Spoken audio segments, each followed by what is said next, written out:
नीतीश तेजस्वी के साथ आने की यूं ही नहीं लग रही है अटकलें, इन 4 वजहों से छिपा है राज। नीतीश कुमार और तेजस्वी यादव के बीच पटना में 2 दिन पहले मुलाकात हुई है। कहा जा रहा है कि मुलाकात सूचना आयुक्त की नियुक्ति को लेकर हुई है, लेकिन इसी तरह से 2022 में नीतीश और तेजस्वी की मुलाकात जातीय जनगणना को लेकर हुई थी और फिर दोनों साथ आ गए थे। बिहार की सियासत में 7 महीने बाद फिर से वही सवाल है, क्या नीतीश कुमार पलटी मारेंगे? पहले जेडीयू प्रवक्ता केसी त्यागी की रुखसती और फिर नीतीश कुमार तेजस्वी यादव से मुलाकात से इन सवालों को और मजबूत कर दिया है। मुलाकात की कहानी भले ही कुछ और बताई जा रही है, लेकिन 2022 में भी नीतीश कुमार ने ऐसे ही पलटी मारी थी। उस वक्त नीतीश और तेजस्वी जाति आधारित सर्वे को लेकर एक दूसरे से मिले थे और फिर बात इतनी आगे बढ़ गई थी कि नीतीश कुमार ने भारतीय जनता पार्टी का दामन ही छोड़ दिया था। पिछले 10 साल में नीतीश कुमार 5 बार पलटी मार चुके हैं। हर बार पलटी या लोकसभा चुनाव से पहले या विधानसभा चुनाव से पहले ही मारते हैं। आखिरी पलटी उन्होंने इसी साल जनवरी में लोकसभा चुनाव से पहले मारी थी। नीतीश इंडिया गठबंधन का दामन छोड़ एनडीए में चले गए थे। नीतीश कुमार और तेजस्वी यादव के बीच पटना में 2 दिन पहले मुलाकात हुई है। कहा जा रहा है कि सूचना आयुक्त की नियुक्ति को लेकर हुई है, लेकिन इसी तरह से 2022 में नीतीश और तेजस्वी की मुलाकात जातीय जनगणना को लेकर हुई थी और फिर दोनों साथ आ गए थे।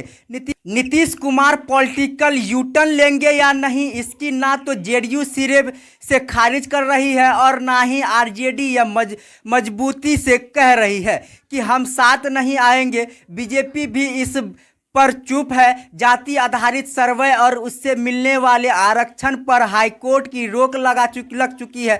मामला सुप्रीम कोर्ट में है, जहां पर बहुत कुछ केंद्र पर निर्भर करेगा। कहा जा रहा है कि केंद्र इस पर ज़्यादा एक्टिव नहीं है, क्योंकि केंद्र की वजह से बिहार को अगर सर्वे आधारित आरक्षण हरी झंडी मिलती है तो अन्य राज्यों में यह मांग तेज हो जाएगी। बिहार में पिछले 6 महीने में प्रशांत किशोर और उनकी राजनीति सुर्खियों में है। पीके लगातार नीतीश कुमार और तेजस्वी यादव के वोट बैंक के सेंध लगाने की राजनीति पर काम कर रहे हैं। प्रशांत किशोर ने हाल ही में नीतीश के कोर वोटर्स, महिला, महादलित और अन्य पिछड़ा वर्ग को साधने के लिए पटना में कार्यक्रम किया है। इसी तरह तेजस्वी की पार्टी कोर वोट माने जाने वाले मुस्लिम और युवा को भी पीके रिझाने में जुटे हैं। जेडीयू से जुड़े सूत्रों का कहना है कि पीके जिस तरह से राजनीति अपना रहे हैं, उससे जो भी नुकसान होगा वह सिर्फ आरजेडी को और जेडीयू को होते हुए भी पीके बीजेपी के सवर्ण मतदाताओं को नहीं साध रहे हैं। लालू की पार्टी आरजेडी को भी इसी तरह का डर सता रहा है। 2015 चुनाव में आरजेडी बिहार की सबसे बड़ी पार्टी बनकर उभरी थी। 2025 में पार्टी इस रिकॉर्ड को बरकरार रखना चाह रही है।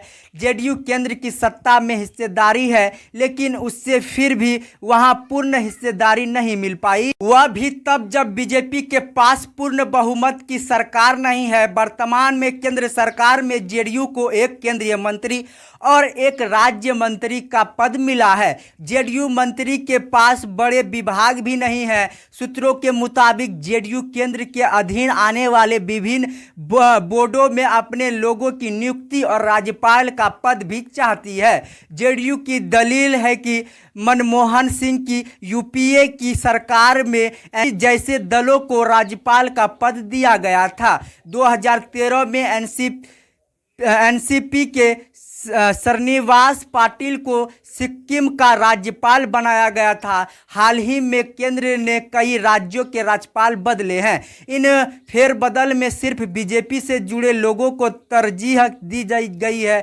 नीतीश कुमार की पार्टी जेडीयू 2015 में आरजेडी के साथ और 2020 में बीजेपी के साथ मिलकर लड़ चुकी है। 2015 में जेडीयू को 71 और 2020 में 43 सीट पर जीत मिली थी। 2020 में खराब परफॉर्मेंस के लिए नीतीश कुमार की पार्टी ने बीजेपी पर ही निशाना साधा था। जेडीयू का कहना था कि लोकसभा चुनाव में जो हमारे वोटर्स बीजेपी की तरफ ट्रांसफर हो जाते हैं, लेकिन विधानसभा चुनाव में बीजेपी के वोट्स हमें वोट नहीं करते हैं। हालांकि इन कड़वाहटों को भूलकर 2024 में जेडीयू बीजेपी के साथ लड़ी थी। बाकी आज क्या कहना चाहते हैं, नीतीश कुमार पलटी मारेंगे या नहीं, कमेंट में ज़रूर बताइएगा। वीडियो देखने के लिए बहुत बहुत धन्यवाद।